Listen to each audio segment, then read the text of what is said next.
ये साहूकार आपका अनन्य भक्त है और सदैव आपका व्रत पूजन बड़ी श्रद्धा से करता है। इसकी मनोकामना पूर्ण करनी चाहिए। शिव जी ने कहा कि हे पार्वती, ये संसार कर्म क्षेत्र है। जैसे किसान खेत में जैसा बीज बोता है वैसा ही फल काटता है, उसी तरह संसार में जैसा कर्म करते हैं वैसा ही फल भोगते हैं। पार्वती जी ने अत्यंत आग्रह से कहा, महाराज जब ये आपका अनन्य भक्त है और इसको अगर किसी प्रकार का दुख है तो उसको अवश्य दूर करना चाहिए, क्योंकि आप सदैव अपने भक्तों पर दयालु होते हैं और उनके दुखों को दूर करते हैं। यदि आप ऐसा नहीं करेंगे तो मनुष्य आपकी सेवा तथा व्रत क्यों करेंगे। पार्वती जी का ऐसा आग्रह देख शिव जी महाराज कहने लगे कि हे पार्वती, इसके कोई पुत्र नहीं है और इसी चिंता में अति दुखी रहता है। इसके बाद पुत्र न होने पर भी मैं इसको पुत्र की प्राप्ति का वर देता हूँ, परंतु ये पुत्र केवल 12 वर्ष तक जीवित रहेगा और इसके पश्चात तो मृत्यु को प्राप्त हो जाएगा। इससे अधिक मैं और कुछ इसके लिए नहीं कर सकता। बातें साहूकार सुन रहा था, इससे उसको ना कुछ प्रसन्नता हुई और ना कुछ दुख हुआ।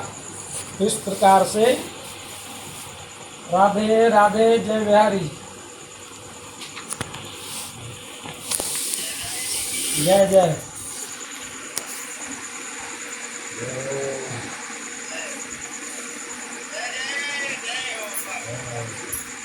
वहाँ डटे हो महाराज, मेरे बन डटे हो।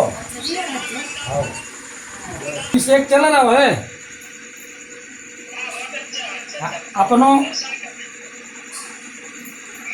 चलो चलो ठीक है। हाँ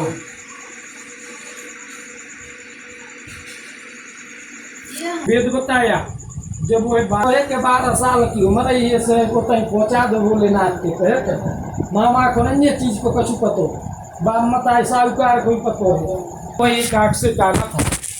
उसके पिता को इस बात की बड़ी चिंता थी, कहीं वर को दे कन्या के माता पिता विवाह में किसी प्रकार की अड़चन पैदा न कर दे।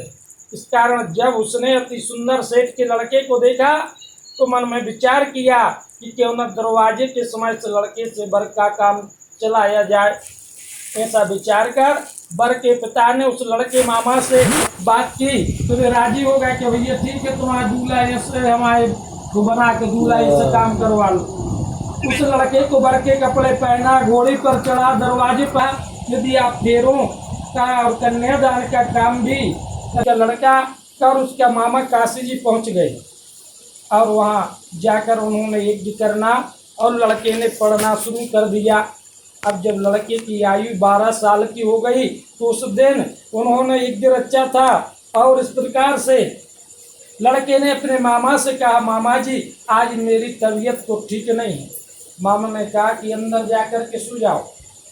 लड़का अंदर जाकर सो गया। थोड़ी देर में उसके प्राण निकल गए। जब उसके मामा ने आकर देखा तो वह मुर्दा पड़ा है। उसका बड़ा दुख हुआ और उसने सोचा अगर मैं अभी रोना पीटना मचा दूंगा तो यज्ञ का कार्य अधूरा रह जाएगा। अतः उसने जल्दी से यज्ञ का कार्य समाप्त कर ब्राह्मणों को विदाई की। जाने के बाद रोना पीटना आरंभ कर दिया। संयोग बस उसी समय शिव जी पार्वती जी उधर से जा रहे थे। जब उन्होंने जोर जोर से रोने की आवाज़ सुनी तो पार्वती जी कहने लगी, महाराज कोई दुखिया रो रहा है, इसके कष्ट को दूर कीजिए। जब से पार्वती पास जाकर देखे तो वहाँ एक लड़का मुर्दा पड़ा था। पार्वती जी कहने लगी, महाराज यह तो उसी सेठ का लड़का है जो आपके वरदान से पैदा हुआ था। शिव जी कहने लगे, हे पार्वती क्या है?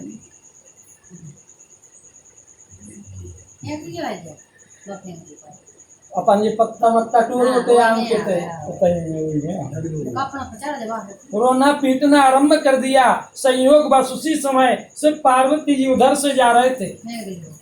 जब देखा कि यह तो मुर्दा पड़ा है, महाराज यह किसी सेठ का लड़का है जो आपके वरदान से पैदा हुआ था। शिव जी कहने लगे कि हे पार्वती इसकी इतनी आयु थी सो भोग चुका। तब पार्वती जी ने कहा, महाराज इस बालक को और आयु दो, नहीं तो इसके माता पिता तड़प तड़प कर मर जाएंगे। पार्वती जी के बार बार आग्रह करने पर शिव जी ने उसको जीवन वरदान दिया और शिव जी महाराज की कृपा से लड़का जीवित हो गया। शिव पार्वती कैलाश चले गए। तब वह लड़का और मामा उसी प्रकार यज्ञ करते, ब्राह्मणों को भोजन कराते, अपने घर की ओर चल पड़े। रास्ते में उसी शहर में आए जहाँ उसका विवाह हुआ था। वहां पर आकर उन्होंने यज्ञ आरंभ कर दिया। उसके लड़के के सुसन ने उसको पहचान लिया और अपने महल में ले जाकर उसकी बड़ी खातिर की। साथ ही बहुत दासियों सहित आप दादर पूर्वक लड़की और जमाई को विदा किया। जब वह शहर के निकट पहुंचाए तो मामा ने कहा, मैं पहले तुम्हारे घर जाकर खबर कर आता हूँ। जब उस लड़के के मामा घर पहुंचा तो लड़के के माता पिता घर की छत पर बैठे हुए थे और उन्होंने एक प्रण कर रखा था, यदि हमारा पुत्र सकुशल लौट आया तो हम राजी खुशी नीचे आ जाएंगे, नहीं तो छत से गिरकर के अपने प्राण खो देंगे। इतने में उस लड़के के मामा ने आकर के समाचार दिया कि आपका पुत्र आ गया है। तो उनको विश्वास नहीं आया।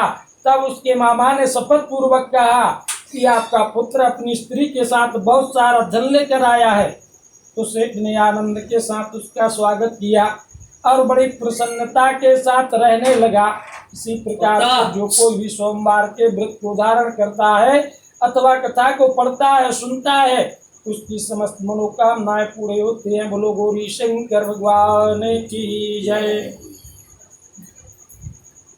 भोले बाबा की अद्भुत लीला है। ये मत जा, ये तुम तो जान रहे थे अग्नि देवता नहीं करे अभी। अंधारे दिखा दे बीटा तो है ती। हाँ हमें तो जाना है तो मुक्ति पानी जी बढ़िया कितने कटा है तो जब सब वो हम भाई को ये नहीं आती